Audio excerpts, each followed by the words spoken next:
Mahilig ka ba sa kimchi? Tara, gawa tayo. Maghiwa ng 1 kilong napa cabbage at banlawan. Lagyan ng 50 grams na asin at 1 litrong tubig. Ibabad ng 1 oras. Maghiwa ng carrots, labanos at onion chives. Manipis na pahaba ang hiwa. Hiwa rin ng peras at apple. Kailangan nyo rin ng 300 grams na gochujang. I-blender ang apple at peras, kasama ang garlic, onion, sugar, alamang, patis, gochujang at chili powder. Magtunaw ng rice flour sa 1 cup ng tubig. Lutuin sa mahinang apoy, hanggang sa lumapot at hanguin sa apoy.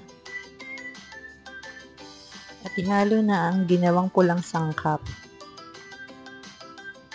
Banlawan ng 2 beses at i-drain ang ibinabad na napa cabbage ng 30 minutes. After 30 minutes, ilagay na sa paghahaluan ang napa cabbage. At ihalo na ang ginawang sangkap.